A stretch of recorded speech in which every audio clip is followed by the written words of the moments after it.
The under water aircraft carrier I-401 एक ऐसी submarine जो अपने अंदर 4.5 टन जितने भारी 3 प्लेन्स को लेकर पानी में तैर सकती थी। बिना किसी भी मुल्क के रडार में डिटेक्ट हुए सीक्रेटली दुश्मन कौमों के बॉर्डर तक पहुंचकर उनके ऊपर प्लेन से अटैक कर सकती है। प्लस इसमें इतनी फ्यूल कैपेसिटी है कि बिना पानी के ऊपर आए सिर्फ एक ही फ्यूल रीफिल में पूरे अर्थ का चक्कर लगा सकती है। Amazing, right? वेल, 1944 में जापान ने दुनिया के सामने यही रेवोल्यूशनरी टेक्नोलॉजी को रिवील किया था, जिसने यूएस और जर्मनी जैसे जायंट सुपर पावर्स को तक शर्मिंदा कर दिया था। और यह सब कुछ एक बलूचिस्तान जितने छोटे मुल्क ने महज 3 सालों में करके दिखा दिया। लेकिन उस टाइम में टेक्नोलॉजी के मामले में उसने दुनिया को हिला के रख दिया। यूरोपियन पावर्स हमेशा से जापान को एक आउटसाइडर समझते थे, लेकिन आउटसाइडर होने के बावजूद भी जापान ने उस वक्त ये टेक्नोलॉजी डेवलप करके बताई जब इंटरकॉन्टिनेंटल बैलिस्टिक मिसाइल्स तक हुआ नहीं करते थे।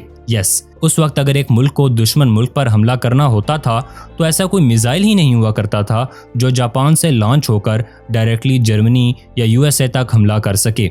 लेकिन जापान की सबमरीन की मदद से जापान यहीं पर बैठकर यूके और यूएस जैसे दुश्मन मुल्कों पर भरपूर अटैक कर सकता था।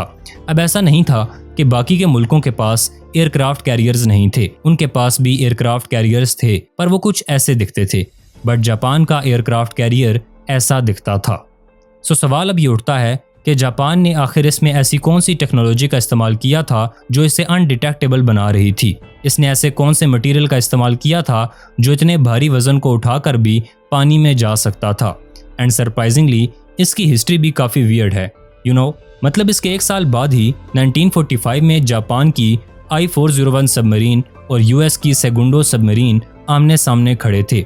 जापान के पास मौका था कि वो यूएस की सबमरीन को एक झटके में डिस्ट्रॉय कर सकता था, पर ऐसा हुआ नहीं, बल्कि यूएस ने इस टेक्नोलॉजी को जब्त कर लिया और उसके 1 साल बाद यूएस ने जापान की सबमरीन को डिस्ट्रॉय कर दिया और यह टेक्नोलॉजी वहीं पर हमेशा के लिए ख़त्म हो गई। लेकिन अब सवाल ये आता है कि यूएस ने इसी एडवांस टेक्नोलॉजी को खुद बनाने के बजाय इसे डिस्ट्रॉय क्यों कर दिया? वेल, इन सभी सवालों के जवाब को जानने के लिए हमें टाइम में थोड़ा सा पीछे जाना होगा, जब इस the under water aircraft submarine का आइडिया सबसे पहले जर्मनी को आया था। 1914 वर्ल्ड वॉर 1 ये एक ऐसा टाइम था जब मुल्क 2 ग्रुप्स में बट गए थे। एक तरफ थे central powers Germany, Austria, Hungary और टर्की, और दूसरी तरफ थे allied forces France, great Britain, Russia, Italy, Japan और यूएस। जी हाँ, जापान और यूएस तब दोस्त हुआ करते थे। खैर, इस वार में हालत कुछ ऐसी थी कि जर्मनी एलाइड फोर्सेस के बाकी मुल्कों पर तो अटैक कर पा रहा था, लेकिन इसके और ब्रिटेन के बीच मौजूद 650 किलोमीटर लंबे इंग्लिश चैनल की वजह से ब्रिटेन पर हमला करना उसके लिए मुश्किल हो गया था, क्योंकि अटैक के लिए जितने भी प्लेन्स भेजे जा रहे थे उनकी लाउड साउंड की वजह से ब्रिटिश आर्मी को पहले ही खबर हो जाती थी कि दुश्मन करीब आ रहा है।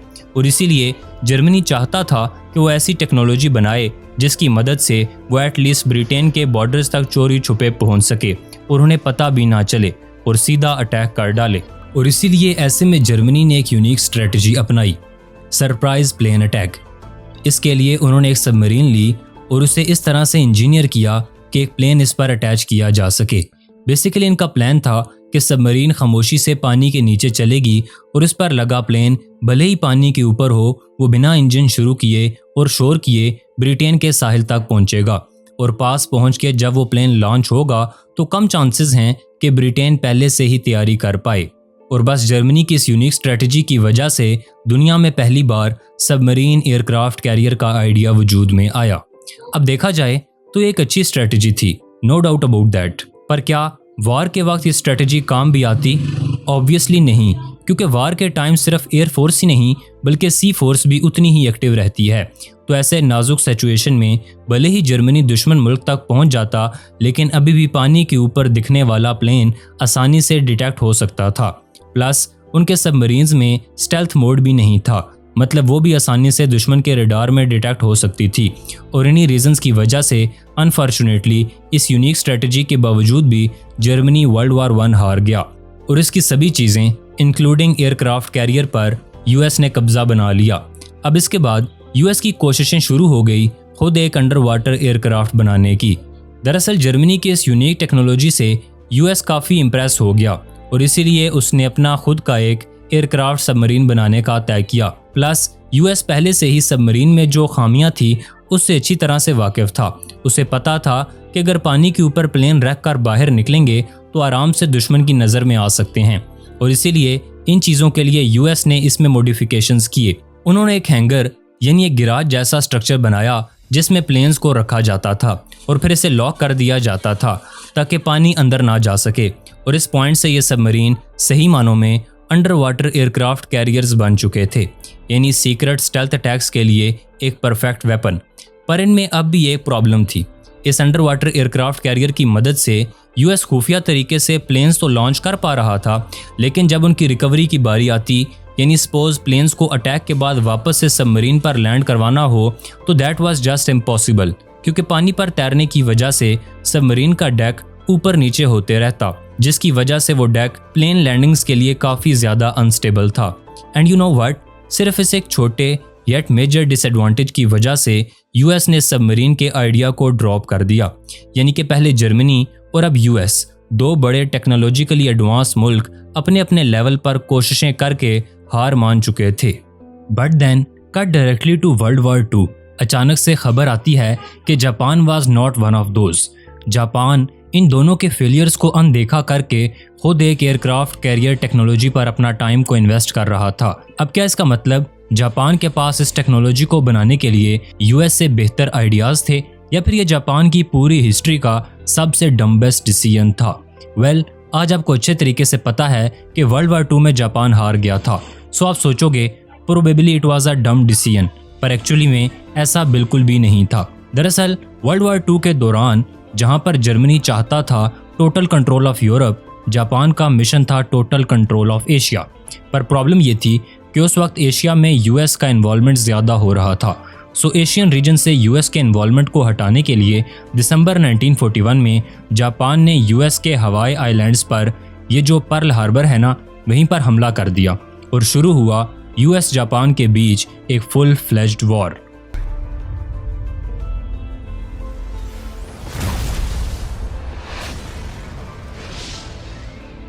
इस हमले के बाद अब जापान पर यूएस के अटैक का खतरा मंडला रहा था, पर वो कहते हैं ना, offence is always the best defence, और इसीलिए यूएस के अटैक से बचने के लिए और वो अटैक करे इससे पहले उस पर अटैक करने के लिए जापानीज नेवी के एडमिरल इसिरोको यामामोटो ने 18 secret under water aircraft carriers बनाने का प्लान बनाया और उन्हें कहा गया क्लास I-400 सबमरीन्स। अब इसमें सबसे सरप्राइजिंग बात क्या है पता है? देखो, जापान और यूएस की दुश्मनी 1941 में शुरू हुई जब जापान ने पर्ल हार्बर पर अटैक किया, और अपने बचाव में महज 3 सालों में जापान ने ये I-400 सीरीज के सबमरीन्स बना के पानी में उतार भी दिए। यानी जापान जैसे छोटे से मुल्क ने सिर्फ 3 सालों के अंदर वो करके दिखाया जो यूएस और जर्मनी जैसे बड़े मुल्क अपनी पूरी जिंदगी में नहीं कर पाए। पर आखिर कैसे? वेल, जापान का माइंडसेट काफ़ी क्लियर था। हर वक्त खुद गलती करके सब कुछ स्टार्ट से सीखना ज़रूरी नहीं होता। आप दूसरों की गलतियों को भी एनालाइज करके बहुत कुछ सीख सकते हो। जैसे जापान ने जर्मनी और यूएस के सबमरीन्स की खामियों को ध्यान में रखते हुए अपने सबमरीन्स में ऐसे एडवांस सिस्टम्स लगाए जो इन खामियों को पूरी तरह से ओवरकम कर पा रहे थे। लाइक फॉर एग्जांपल, अपने सबमरीन कैरियर को दुश्मनों से बचाने के लिए उन्होंने इसमें 2 खास मॉडिफिकेशंस किए थे।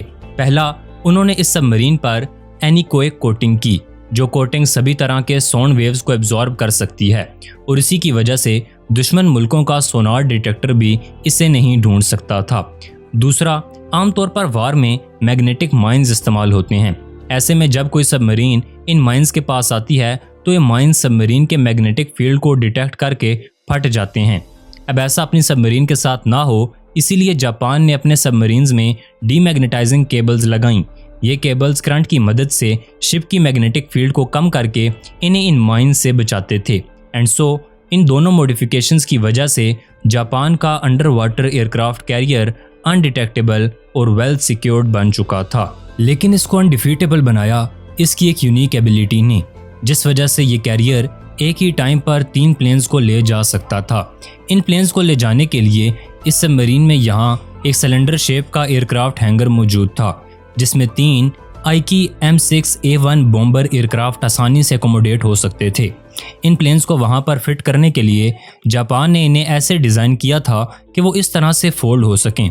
फोल्ड होने के बाद इन्हें इस हैंगर में लॉक करके ये सबमरीन पानी के नीचे चले जा सकते थे और अपने टारगेट के करीब आकर उन्हें लॉन्च कर सकते थे। इन प्लेन्स को लॉन्च करना भी काफ़ी सिंपल था। जिस तरह किसी गुलेल की तरह रबड़ बैंड को खींचने की वजह से इसमें एक प्रेशर क्रिएट होता है और जैसे ही हम उस प्रेशर को रिलीज करते हैं तो इसमें रखा पत्थर लॉन्च हो जाता है। वैसे ही इन प्लेन्स के साथ भी होता था। ये सबमरीन्स अपने अंदर मौजूद स्टीम सिलेंडर्स की मदद से एक प्रेशर बनाते हैं और फिर इस प्रेशर को रिलीज करके प्लेन्स लॉन्च करते हैं। मतलब जापान ने एक परफेक्ट वेपन बनाया था जिसे ना कोई डिटेक्ट कर सकता था और ना ही वाटर माइंस की मदद से डिस्ट्रॉय कर सकता था। सो यहाँ पर एक नेचुरल क्वेश्चन अभी ज़रूर आएगा, अगर जापान के पास इतनी एडवांस सबमरीन थी, अटैक करने की स्ट्रेटजी भी थी, तो फिर आखिर क्या ही वजह थी कि जापान ने उस टाइम की सबसे एडवांस सबमरीन को कभी इस्तेमाल किया ही नहीं और वार भी हारे। वेल, क्यूरियस माइंड्स, ये टेक्नोलॉजी जापान कभी यूज़ नहीं कर पाया बिकॉज वार के दौरान हुए 2 मेजर इवेंट्स ने जापान के पूरे प्लान पर पानी फेर दिया। जापान को पहला झटका लगा 1942 में, जब यहाँ मिडवे आइलैंड पर जापान और यूएस के बीच जंग शुरू हो गई थी, जिसमें यूएस ने जापान को बुरी तरह से हरा दिया और इस सदमे से जापान बाहर निकला ही नहीं था कि उसके अगले ही साल अप्रैल 1943 में जापानीज नेवी को एक और झटका लगा, जब यूएस अटैक में यामामोटो, जिसने इन सीक्रेट सबमरीन्स को बनाने का ऑर्डर दिया था, वो मास्टरमाइंड भी मारे गए। इन दोनों इंसिडेंट्स की वजह से जापान का अंडर वाटर सबमरीन बनाने का प्लान डिले होना शुरू हो गया। इनके ओरिजिनल प्लान के बरक्स 18 में से सिर्फ 5 सबमरीन्स को ऑफिशियल अप्रूवल मिला और इनमें से भी सिर्फ 2 ही बनकर रेडी हो पाए। अब सिर्फ 2 सबमरीन से एक बड़े मुल्क पर अटैक करना है तो यू नीड करेज, और यहीं पर जापान हार गया। दरअसल 25 जुलाई 1945 को जापान के दोनों submarine aircraft carriers US naval base Ulithi island पर हमला करने के लिए निकल गए थे, लेकिन इनके वहां पर पहुंचने से पहले ही उन्हें मैसेज मिला कि इनके मुल्क जापान ने ऑलरेडी यूएस के सामने सरेंडर कर लिया है। रीजन,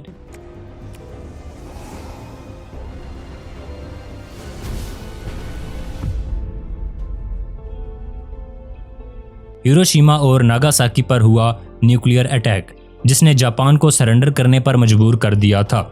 ये मैसेज मिलते ही वो वापस जापान की तरफ निकल पड़े, बट उनकी वापसी में कुछ ऐसा हुआ जिसकी वजह से जापान का सबसे एडवांस्ड हथियार, उनका अंडर वाटर एयरक्राफ्ट कैरियर, पहली बार दुनिया के सामने आया। जब वो दोनों सबमरीन्स वापस जापान लौट रहे थे, तब उनमें से एक I-401 गलती से यूएस सबमरीन सेगुंडो की नज़र में आ गया, और क्योंकि I-401 के कमांडर टात्सुनोसुके एरिजुमी को मैसेज मिला था कि बाकी मुल्कों की सबमरीन दिखते ही उन पर सीधा हमला बोल दो, इसीलिए यूएस सबमरीन को देखते ही उन्होंने अपनी सबमरीन के सारे हथियार उसकी तरफ दाग दिए। जवाब में उस यूएस सबमरीन ने भी वही किया, पर इससे पहले कि कुछ हो पाता, एरिजुमी को जापानीज हाई कमांड से अनकंडीशनल सरेंडर करने के ऑर्डर्स मिले और यूएस ने I-401 सबमरीन एयरक्राफ्ट कैरियर को अपने कब्जे में ले लिया। यानी अब जापान का सीक्रेट वेपन दुनिया के सामने था और वो यूएस के पास था। नतीजा, दुनिया भर में जापान की सीक्रेट टेक्नोलॉजी की मांग बढ़ने लग गई। आफ्टर ऑल, ये एक ऐसी टेक्नोलॉजी थी जिसे बनाते वक्त बड़े से बड़े और सबसे एडवांस मुल्क भी फेल हो चुके थे, और जापान जैसे एक छोटे से मुल्क ने इसे महज 3 सालों के अंदर जंग के लिए तैयार भी कर लिया था। और इसीलिए फिर रशिया ने भी यूएस से ये सबमरीन मांगना शुरू कर दिया, इसकी टेक्नोलॉजी और डिज़ाइन को स्टडी करने के लिए। लेकिन ज़रा सोचो, ऐसे में यूएस ने क्या किया होगा? वेल, यूएस ने इस सबमरीन को रातों रात डिस्ट्रॉय कर दिया, और एटलीस्ट ऐसा यूएस दावा करता है। यूएस के नज़रिए में वो सबमरीन इतनी एडवांस थी कि इसकी टेक्नोलॉजी अपने कंपटीटर को देना तक खुद के एग्जिस्टेंस के लिए एक थ्रेट हो सकता है। And this is exactly the reason कि जापान का I-400 series was the last under water aircraft carrier. Japan के बाद कोई भी मुल्क ये टेक्नोलॉजी एक तो बना नहीं पाया, लेकिन दूसरी बात यह भी है कि किसी मुल्क ने कोशिश भी नहीं की। एक्चुअली इसके बाद से लेकर आज तक कोई भी मुल्क ये अंडर वाटर एयरक्राफ्ट कैरियर्स इस्तेमाल ही नहीं करना चाहता, और इसके पीछे 3 मेन रीजंस हैं। पहला, ये सबमरीन्स वर्ल्ड वार 2 के अमेरिकन सबमरीन से 1.5 गुना ज़्यादा बड़े थे, और इस वजह से इन्हें पानी के ऊपर आने में उस टाइम के अमेरिकन सबमरीन से 2 गुना टाइम लगता था। दूसरा, इस पर से प्लेन लॉन्च करने के पूरे प्रोसेस को करीब 45 मिनट्स का टाइम लगता था। यानी ये सबमरीन जो बिना किसी रडार में आए पूरे अर्थ का चक्कर काट सकती थी, ऐसी टेक जिसमें इतना पैसा खर्च हुआ था, वो इन 45 मिनट्स के लिए पूरी तरह से वल्नरेबल हो जाती against attacks of enemy Nations. फिर तीसरी बात, 1960s में छुपकर हमला करने के लिए यूएस ने सबमरीन से भी ज़्यादा advanced intercontinental ballistic missiles technology बना लिया, जो इन्हें घर बैठे बैठे किसी भी मुल्क को उड़ाने की कैपेबिलिटीज़ दे देता है। एंड सबमरीन एयरक्राफ्ट कैरियर्स के कंपैरिजन में इन मिसाइल्स को बनाना भी काफ़ी आसान था और इन्हें डिलीवर करना भी काफ़ी आसान था। सो ऑल इन ऑल, ये टेक्नोलॉजी जो वर्ल्ड वार 2 के दौरान सबसे एडवांस थी, वो एक तरह से आने वाले सालों में इररेलेवेंट सी हो गई। एंड यू नो व्हाट, ये ऑलमोस्ट हर टेक्नोलॉजी के साथ ही होता है। नई टेक्नोलॉजी आने के बाद वो इररेलेवेंट हो जाती है। द पॉइंट इज़, जापान जो हमारे पाकिस्तान से 2 गुना छोटा है और यूएसए और यूएसएसआर जैसे 2 सबसे बड़े सुपर पावर्स जिसके हाथ धोकर पीछे पड़े थे, उस छोटे से मुल्क ने ये कारनामे करके दिखाए। इनफैक्ट आज तक जापानीज़ कंपनीज़ टेक्नोलॉजी में काफ़ी आगे रही हैं। अपने ही घर पर नज़र डाल के देखो, हमारे घर पर जितने भी मेजर इलेक्ट्रॉनिक अप्लाइंसेस हैं, जैसे कि TV, AC, fridge, mixer, washing machine, वो सब कुछ मेड इन जापान है। सो द क्वेश्चन इज़, अगर एक छोटा सा मुल्क जो वर्ल्ड वार 2 के बाद पूरी तरह से बर्बाद हो चुका था, वो ये सब कुछ कर सकता है, तो दुनिया का 5th largest country by population Pakistan क्यों नहीं कर सकता? हमारे पास तो रिसोर्सेज भी हैं, ब्रिलियंट माइंड्स भी हैं, मैन पावर भी है, लेकिन पाकिस्तान में ऐसा इनोवेशन क्यों नहीं हो रहा है? ऐसी एडवांस टेक्नोलॉजी क्यों नहीं बन रही है? आखिर क्यों बाकी के मुल्क मेड इन पाकिस्तान नहीं यूज़ करते? Well, I think one of the reason is हमारी सोच।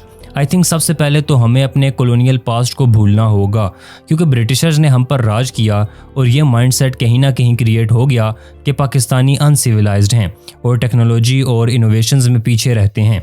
इवन आज भी हमारे मुल्क में ये टेंडेंसी है कि मेड इन पाकिस्तान प्रोडक्ट को इन्फीरियर माना जाता है। आई थिंक इस मामले में हमें जापान से इंस्पिरेशन लेना चाहिए कि कैसे वो मुल्क खुद पर बिलीव करता है और अपने वीकनेसेस को समझते हुए कि उसका छोटा साइज़ है, इतने रिसोर्सेज नहीं हैं, लेकिन वो अपने स्ट्रेंथ पर खेला कि इंटेलेक्चुअल रिसोर्सेज तो वो क्रिएट कर सकता है और वही इंटेलेक्चुअल रिसोर्सेज को क्रिएट करके वो कंट्रीज़ में एक्सपोर्ट करता है। एक ऐसी ही रेवोल्यूशनरी टेक की जिंदा मिसाल टोयोटा, जो कि एक जापानीज़ कंपनी है। इसने दुनिया भर को दिखाया फाइनली एक ऐसा इंजन बनाकर जो पानी से चल सकता है। Yes, can you believe it? पानी से चलने वाला इंजन, पानी से चलने वाली गाड़ी। ये टेक्नोलॉजी इन सभी कंपनीज़ इंक्लूडिंग इलॉन मस्क की टेस्ला, जो सो कॉल्ड इको फ्रेंडली गाड़ियाँ बनाती है, इन्हें भी बीट कर सकती है। अब ये टेक्नोलॉजी क्या है, कैसे काम करती है, इस पर एक डिटेल वीडियो मैंने ऑलरेडी बना दिया है, जो आप यहाँ पर क्लिक करके देख सकते हो। अगर ये वीडियो पसंद आई, इससे कुछ भी नया सीखने को मिला, तो एक लाइक ज़रूर करना। Thanks for watching this video. अल्लाह हाफिज़।